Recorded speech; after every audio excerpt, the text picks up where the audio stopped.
Oi, Isabel, Aldo, Valdízia. Quem está entrando agora é a segunda vez que isso acontece, viu? Eu vou desconectar aqui a pessoa que está comigo e cai tudo. Pronto, voltando todo mundo. Voltando, isso aí. Eu estava dizendo aqui para quem já estava conectado que é a segunda vez que eu vou desconectar aqui quem está participando e aí cai tudo, certo? Eu espero que não aconteça mais nada. Aí perdeu aquilo, essas lives estão sendo gravadas pelo Instagram, mas quando acontece isso eu creio que ele nem salva. Bom, vamos lá, né? Nós já fizemos a oração inicial, nós já louvamos. Vamos agora abrir as nossas Bíblias no livro de Êxodo. Êxodo capítulo 23, versos de 27 a 30. Êxodo 23,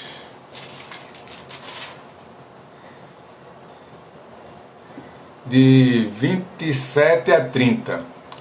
Só informando para quem chegou agora, houve essa desconexão aqui, né? Foi um problema do Instagram, mas a gente vai então dar continuidade agora na própria reflexão, certo?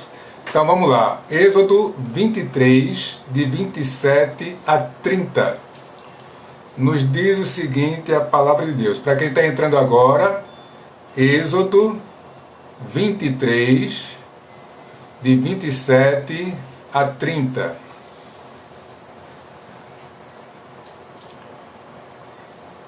Vou repetir mais uma vez que tem gente entrando ainda, né? Êxodo 23, de 27 a 30. Nos diz o seguinte a palavra de Deus. Enviarei o meu terror diante de ti, confundindo a todo o povo onde entrares. Farei que todos os teus inimigos te voltem as costas. Também enviarei vespas diante de ti, que lancem os heveus, os cananeus e os heteus de diante de ti. Não os lançarei de diante de ti num só ano, para que a terra se não torne em desolação, e as feras do campo se não multipliquem contra ti. Pouco a pouco os lançarei de diante de ti, até que te multipliques e possuas a terra por herança. Vamos orar neste momento. Senhor Deus, queremos te suplicar a iluminação do teu Espírito para que possamos compreender esta pequena porção da tua palavra que lemos e termos, Senhor, a devida compreensão da tua soberania e da nossa responsabilidade. Em nome de Jesus, amém. Bom, esse trecho aqui que nós lemos, né, Êxodo 23, de 27 a 30, qual é o contexto que ele está? O povo de Israel tinha saído da terra do Egito, tinha passado pelas dificuldades iniciais, né, atravessar o Mar Vermelho, falta de água, a questão da alimentação, o maná, todas essas coisas. E aí o povo agora, Deus tinha colocado o povo ali no deserto, eles estavam de frente para o Monte Sinai, e lembrando, né, olha, Êxodo 23, Êxodo 20, estão os 10 mandamentos. Então Moisés tinha subido ao monte, Deus tinha dado os 10 mandamentos para ele, e começou a dar uma série de leis e de orientações muito interessantes, né? E aqui Deus está fazendo as promessas do que ele fará quando o povo entrar na terra prometida, certo? Veja aqui, o contexto é o seguinte, Deus tinha dito a eles uma série, se você pegar o capítulo 23, tem uma coisa muito interessante, né? Que a Bíblia fala de fake news, né? Sabia disso? Capítulo 23, verso 1, diz assim: não espalharás notícias falsas, né? Coisa antiga no povo, né? Só que agora se usa a tecnologia para fazer isso. E aí vai falando deveres dos juízes, fala sobre o ano de descanso, as festas. E aí, a partir do verso 20, Deus promete a posse da terra. Então, propriedade privada está na Bíblia, né? Só lembrando esse detalhe. E o que é que Deus está dizendo? Olha, tem gente lá morando onde vocês vão morar. E eu vou providenciar para que essas pessoas saiam de lá. Só que vai ser uma obra em conjunto, né? No texto que a gente leu, Deus está dizendo que enviarei o meu terror diante de ti, confundindo a todo o povo onde entrares, e farei com que os teus inimigos te dêem as costas. Não é dar as costas por não querer saber, não, é ir-se embora mesmo, né? E aí veja que interessante, verso 28. Também enviarei vespas diante de ti, que lancem os heveus, os cananeus e os heteus de diante de ti. Você tem domínio sobre algum inseto, sobre algum animal? Você vê aqui Deus dizendo explicitamente que vai fazer com que aconteça algo, ele vai mexer na natureza para que vespas ataquem estes povos, os heveus, os cananeus, os heteus. Para quê? Para lançar eles de diante de ti, para que vocês possam ocupar a terra. Mas aí, um Deus que pode pegar vespas, para mandar as vespas para ir atacar povos, para que eles saiam daquela região, chega e diz assim: não os lançarei num só ano. Para quê? Por quê? Para que a terra não se torne em desolação e as feras do campo não se multipliquem contra ti. Mas qual é a pergunta que viria para a gente? Ora, um Deus que manda as vespas atacar um povo, não pode fazer também com que os animais não ataquem o povo dele? Mas ele coloca essa relação. Eu vou expulsar esses povos, né, de uma forma sobrenatural, mas não vou agir de forma sobrenatural impedindo as consequências daquilo. E aí eu vou fazer com que isso aconteça aos poucos, para que a terra não fique vazia, comece as feras dos campos tomar conta de tudo e venha e ataque vocês, Israel. E aí ele chega e diz uma coisa interessante: pouco a pouco os lançarei de diante de ti, até que vocês se multipliquem e possuam a terra por herança. Soberania de Deus e responsabilidade humana estão presentes aqui nesse texto. É interessante que a Bíblia, como vários textos, apresenta a situação, mas nunca esclarece, nem nunca dá explicações de como isso funciona. E com certeza muita gente, e muitos de nós, Igreja Presbiteriana do Rio Preto, não entendemos. Muitos não entendem. Isso não é incoerente, isso não é algo que, digamos assim, não haja explicação. É porque a mente da gente tem limitação, né? Então ele tem que pregar. Mas para Deus está tudo muito claro, está tudo tão claro que ele fala isso o tempo todo. Se você pegar os textos no começo do livro de Êxodo, você vai ver quando Deus começa a trabalhar com Moisés e Arão para tirar o povo da terra do Egito,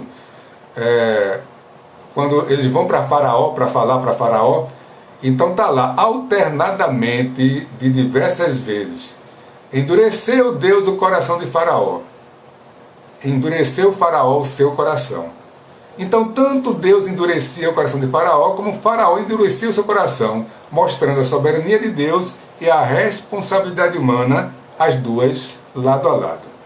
Interessante é que sobre a saída, expulsar os povos de diante do povo de Israel, para que o povo de Israel ocupasse a terra, veja, esse texto que a gente leu aqui agora, Êxodo 23, está logo depois, né, dias, meses que o povo saiu da terra do Egito, está no começo da peregrinação, logo no iniciozinho.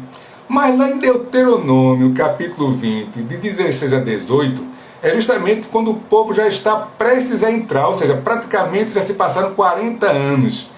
Aí veja que Deus fala de tirar esses povos de diante deles, mas não fala mais em vespas, e coloca a responsabilidade sobre os ombros do povo. Deuteronômio 20, 16 a 18 diz o seguinte: porém as cidades dessas nações que o Senhor teu Deus te dá em herança, não deixarás com vida tudo que tem fôlego. Antes, como te ordenou o Senhor teu Deus, destruí-las totalmente. Quem? Os heteus, os amorreus, os cananeus, os ferezeus, os heveus e os jebuseus. Ou seja, além dos 3 povos que nós vimos em Êxodo 23, de 27 a 30, ele acrescenta 3 outros: amorreus, ferezeus e jebuseus. Para que não vos ensine a fazer segundo todas as suas abominações que fizeram a seus deuses, pois pecarias contra o Senhor vosso Deus. Então Deus diz que vai tirar aquele povo dali para que eles não aprendam a idolatria e façam cultos àqueles deuses. E aí diz que quem vai ter que destruir aquele povo era o povo de Israel através de guerras. E teria que realmente exterminar aqueles povos. A soberania de Deus dizendo que vai acontecer e o povo fazendo acontecer. Eu quero ler aqui, né, algo que é bem conhecido da igreja, a Confissão de Fé de Westminster, capítulo 3, dos Eternos Decretos de Deus. A primeira seção diz o seguinte: desde toda a eternidade, Deus, pelo muito sábio e santo conselho da sua própria vontade, ordenou livre e inalteravelmente tudo quanto acontece. Porém, de modo que nem Deus é o autor do pecado, nem violentada é a vontade da criatura, nem é tirada a liberdade ou contingência das causas secundárias antes estabelecidas. Ou seja, tudo o que acontece neste mundo foi previamente decretado por Deus, desde antes do mundo existir, sem tirar a sua liberdade e a sua responsabilidade. Quanto mais a gente chega perto disso, mais a gente vai conseguir superar os problemas da vida. Mais a gente vai entender o que é que eu tenho que fazer, o que é que Deus vai fazer. A relação não é assim muito de faça isso que acontece isso. Mas há princípios a serem seguidos. Quando Jesus está falando, né, nas suas mensagens, e lá no Sermão do Monte, capítulo 5, verso 45, diz assim: para que vos torneis filhos do vosso Pai Celeste, porque Ele faz nascer o seu sol sobre maus e bons, e vem chuvas sobre justos e injustos. A gente está agora vivendo esses dias de pandemia, né? E aí acontece com todo mundo. Já pensou? Não, os crentes da Igreja Presbiteriana do Brasil, vamos botar, esses não pegam a Covid-19. Não é assim. Nunca foi assim. E nunca será assim com relação a problema algum. Todos nós, filhos de Deus ou não, eleitos ou não, sofremos, adoecemos, pecamos, morremos. Então, a gente precisa entender que, assim como nesse texto que nós lemos aqui, Deus faz coisas que nós não podemos fazer, Ele disse que ia mandar vespas diante de vocês para o povo fugir. Mas também diz, vocês também vão ter que lutar contra esse povo. E também diz, olha, eu não vou mandar as vespas, nem o meu terror de uma vez só, para que a terra não fique vazia e os animais selvagens invadam a terra e prejudiquem vocês. Eu vou fazer aos pouquinhos, para dar tempo de quê? De vocês se multiplicarem. Para dar tempo de vocês povoarem a terra. Soberania de Deus, responsabilidade humana. Diante de tudo que acontece na nossa vida, não é só agora, né? Agora é um momento difícil, complicado, é geral, não está afetando uma pessoa, não está afetando uma cidade, um estado, um país. É o mundo todo passando pela mesma dificuldade. Mas em tudo na vida, em todos os momentos, né? Se Deus quiser, tudo isso vai passar e aí a gente vai retomar as atividades. Até onde vai a sua responsabilidade? O que é a soberania de Deus? Ela é plena, ela é total. Mas a soberania de Deus estabelece a sua responsabilidade. É isso que as pessoas encontram dificuldade. Na soberania de Deus está a nossa responsabilidade. Ele manda as vespas, mas espera que vocês encham a terra. O sol nasce sobre todos, a chuva cai sobre todos. Cada dia que passa, eu, você, todos nós temos que estar cada vez mais conscientes do que é que Deus quer. Quais são os decretos revelados de Deus? Quais são os decretos secretos? Nos decretos revelados está que numa situação como essa, nós devemos nos cuidar, nós devemos ajudar as pessoas que estão precisando, nós devemos não ter medo. É decreto revelado. Não tem mais quem pode matar o corpo e depois não pode fazer mais nada. Temei antes aquele que depois de matar o corpo lança a alma no inferno. Ou seja, não tenha medo do coronavírus. Tema a Deus. Deus vai lhe guardar? Vai. O que é que Deus diz? Todo poder me foi dado no céu e na terra. Isso é decreto revelado. Todo o poder está nas mãos de Cristo, de Deus, da Trindade. Não está em mais nada fora isso. Então a gente precisa crer nos decretos revelados. Quais são os decretos secretos? Quem vai morrer de Covid-19? Morreria ou morrerá alguém da Igreja Presbiteriana de Ouro Preto?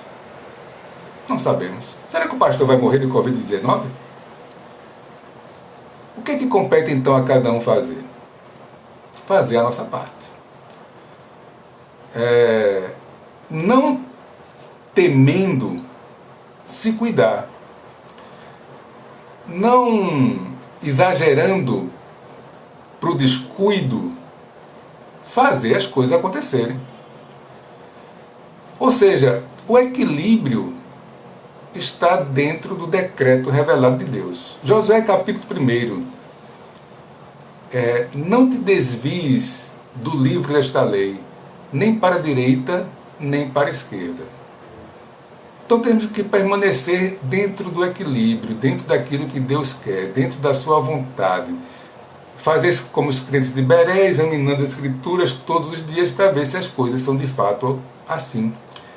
Se eu estou dizendo aqui para vocês todos os dias alguma coisa, eu abro a Bíblia e falo, eu estou abrindo a Bíblia e falando, eu estou interpretando correto, você tem que pedir a Deus sabedoria, ler as Escrituras, examinar as Escrituras, para ver se é isso mesmo. Mas o que é que eu digo então para você hoje? Deus é soberano e você é responsável.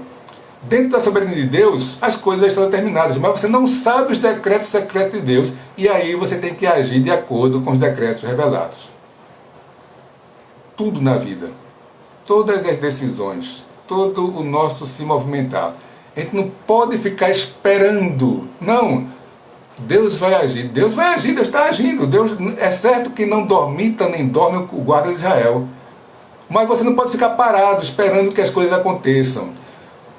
Qual é o seu limite? Cada um tem um limite, cada um tem até onde pode ir. Vá ao máximo. Tudo quanto te vier à mão para fazer, faze-o conforme as tuas forças. Está lá em Eclesiastes. Dentro desse contexto, dentro desse momento, você pode passar por diversas fases. Que momento você está agora? Está triste, abatido, com medo? Está se paralisando diante de tudo que está acontecendo? Pare, ore, veja que não deve ser assim. Ah, pastor, mas é difícil. Bom, não há almoço grátis, né? Diz o ditado. Mas o caminho é esse. Nós temos um Deus que tudo, antes da fundação do mundo, Ele já decretou. Mas eu não sei o que é. Estamos vivendo um momento um momento de incertezas, um momento que a maioria das pessoas está com dúvida. Os cientistas estão com dúvidas, os médicos estão com dúvidas, os governantes estão com dúvidas. E a gente tem que realmente fazer o melhor que a gente puder. Então que nós tenhamos o quê? A palavra de Deus como nosso guia. Ela é lâmpada para os nossos pés, luz para os nossos caminhos. E é dela que devemos tirar tudo aquilo que precisamos, sabendo que Deus continua sendo sempre soberano, dono de tudo, Senhor dos senhores. Ele é que manda, e nós, como servos dele, devemos ser obedientes e fazer o que está dentro da nossa responsabilidade. Oremos. Santo Eterno Deus, muito obrigado, Senhor, pela Tua palavra, muito obrigado pelas certezas que podemos ter diante das Escrituras. Que o Senhor nos ajude a não alimentar o medo em nossos corações. Que o Senhor nos ajude a não alimentar a dúvida em nossos corações. Mas que nós sejamos revestidos, Senhor, pela Tua soberania, pela Tua grandeza, pelo Teu poder. Que nós saibamos que somos mais que vencedores através do Teu amor por Cristo Jesus. Não nos deixe, Senhor, nos abater nesses dias. Não nos deixe, Senhor, sucumbir diante das provas e das lutas. Mas que nós possamos, como verdadeiros guerreiros, em Teu nome, Senhor, lutar contra tudo aquilo que está se colocando diante de nós, a partir de nós mesmos, a partir daquilo que vem nos assolando. Que o Senhor nos ajude a vencer, que possamos também estender a nossa mão àqueles que estão ao nosso redor, precisando da nossa ajuda. Te pedimos, Senhor, a Tua proteção por todos nós.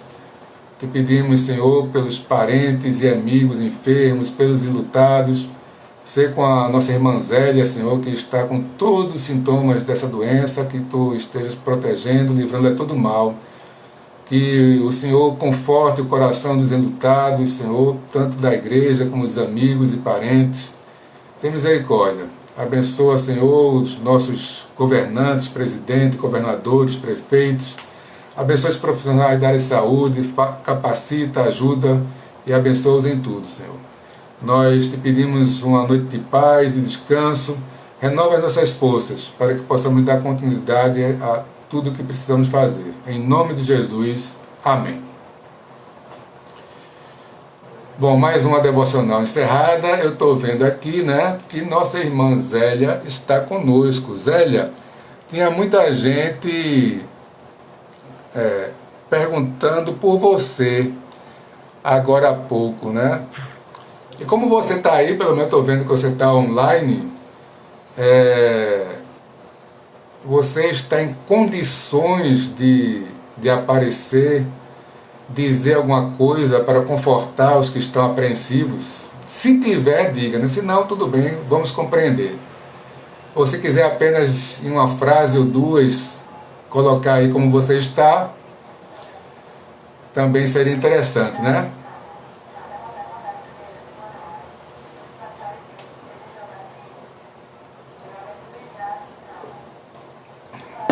E aí, Zélia?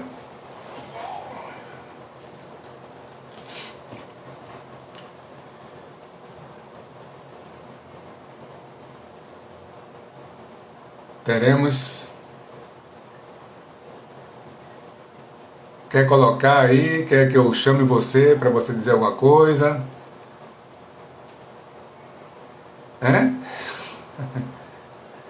Botou aqui um oi, botou aqui uma carinha com coração.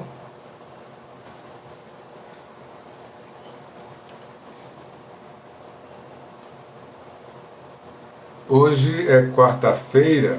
Amanhã eu não irei. Eu vou ver se sexta-feira eu vou para a igreja, certo? E aí, se alguém quiser conversar. Pronto, então estão botando aqui que estão orando por Zélia, né? Pode chamar. Pronto, então eu vou chamar a Zélia aqui, que aí a gente vai vê-la e ouvi-la, e ela vai poder contar como é que ela está, certo? Aí deve aparecer aí para você a conexão.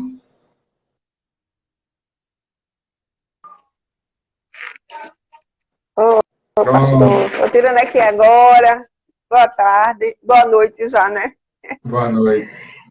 Estão me ouvindo? Dá Estamos para me ouvindo. ouvir? Tá. Pronto. Então, assim, minha gente, você tentar ser bem sucinta para todo mundo. Hoje, na verdade, foi um daqueles dias que eu estava meia chorosa mesmo, assim, bem sensível, mas é porque eu sou mole. Mas graças a Deus, assim, eu estou melhor. O Senhor tem me sustentado. As irmãs maravilhosas, assim, pastor, é uma legião de anjos na minha porta. Todas me socorrendo, aí chega sopinha, chega suco, muito carinho, muito amor, todo mundo preocupado. Na verdade, minha dificuldade era conseguir a medicação e o médico que eu não tinha conseguido falar pessoalmente. Mas eu consegui uma consulta com um médico online da Prefeitura do Recife. E quando foi hoje, um irmão nosso, que é um pastor, que conhece um outro médico bem conceituado, ele falou com esse médico sobre o meu caso, e o médico confirmou toda a prescrição médica do que eu já vinha fazendo, o que eu precisava continuar a fazer. Então, a ivermectina, a azitromicina, eu já estou no terceiro dia de administração. A ivermectina eu consegui, chegou aqui em casa. E o sulfato de zinco, eu estou aguardando essa medicação realmente chegar para que continue a administração. O meu quadro é assim, é de perda de olfato, de paladar, o corpo febril, mas isso passa. E depois essa febre leve, é um estado febril que fica, na verdade, e volta. Eu tive no começo assim muito incômodo com a garganta, com a faringe, na verdade, porque eu não tenho amígdala. Mas eu digo assim, então assim, é o desconforto, na verdade, porque como se trata de um quadro viral novo, cheio de ameaça, impossibilidade, vou dizer assim, de você estar no sistema de saúde seguro. Então, tudo isso, na verdade, lhe fragiliza muito, mas que o Senhor tem sido muito misericordioso. Eu tenho sido assistida por toda a igreja em oração e eu agradeço a cada irmão. Eu tenho sido assistida de todas as formas nesse sentido. Eu não tenho, na verdade mesmo, o que não dizer ao Senhor somente muito obrigada, muito obrigada, muito obrigada, e os irmãos. E como é maravilhoso a gente ter, de fato, uma família de fé e em amor. Porque eu posso dizer que eu realmente tenho uma família de fé em amor, de pessoas aqui, pessoas que estão distantes, que ligam para mim, que oram por mim de madrugada, que ligam para minha casa de tarde para orar, e a gente às vezes pensa que o amor dos irmãos nem nos alcança tanto, mas nos alcança de forma maravilhosa. Como cada um de vocês são assim preciosos em minha vida. E eu só tenho realmente o que agradecer. Agradecer muito ao Senhor. E queria pedir oração ainda por Lucas, meu filho, que hoje ele disse assim, que estava com uma dorzinha na lombar. Então, eu não sei se já começa a ser contaminado pela situação, eu peço a Deus que não, mas que eu tenho tentado isolar, proteger, mas a minha casa é muito pequenininha, de qualquer forma, e como Lucas é muito agarrado comigo, por mais que eu não queira, quando eu vejo ele tá assim, dá o beijo, aí vai, sai daqui, Lucas, vai embora, eu boto máscara, boto ele para botar, mas ele é difícil. Ainda com tudo isso, quando eu vejo ele tá em cima de mim, eu boto máscara, tiro máscara, e para Ariel que tem sido muito difícil, coitada, porque fico muito preocupada, porque Ariel não pode tomar dipirona. E o paracetamol é uma medicação que a gente toma, mas que a gente sabe que depois é cheio de interação para o fígado. Então, algumas coisas, na verdade, têm me preocupado. Mas eu quero agradecer. Muito obrigada aos irmãos, obrigada ao pastor. Em tudo estou suprida, irmãos, em tudo. Vocês não se preocupem. Na verdade, vocês todos têm me ajudado. E eu continuo a contar com esse exército de oração a meu favor e de cuidado, viu? Não estou dizendo que quero, não. Eu quero mimo e quero esse cuidadinho mesmo. Eu nasci, ó, para isso, pleníssima, só preciso disso para ficar boa. Tá bom. Boa Ok. noite. Boa noite. Ama todo Tchau. Deus mundo. abençoe, né? Estamos Tchau. orando. Amém. Amém. Pronto, pessoal. Aí, graças a Deus, né? Nossa irmã está sob controle, né? Talvez creio que já se recuperando. Então, vamos estar orando por ela. Tem todas as outras orações, né, que já foram pedidas, parentes, amigos, né? Que Deus esteja abençoando. Também tem as pessoas que estão enlutadas, que esteja pedindo a Deus o conforto, tá bom? Bom, então, se Deus permitir, sexta-feira eu estarei em Ouro Preto, né? E a gente faz a devocional de lá, tá certo? Eu confirmo amanhã se realmente irei. Então, já eu creio que se alguém quiser dizer alguma coisa, né? A hora é agora. Se não, a gente vai encerrar. Lembrando que, né, todas estas devocionais, através de live no Instagram, estão sendo salvas no próprio Instagram e que você pode compartilhá-las com quem não tem Instagram, né? Mesmo que a pessoa não tenha Instagram em seu smartphone, você pode mandar o linkzinho que ela vê a imagem, né, sem precisar instalar, tá certo? E se alguém tiver, se você souber de alguém da igreja que esteja querendo, esteja com dificuldade, ajude ou peça nossa ajuda, ok? Então, Deus abençoe a todos, uma boa noite e até amanhã.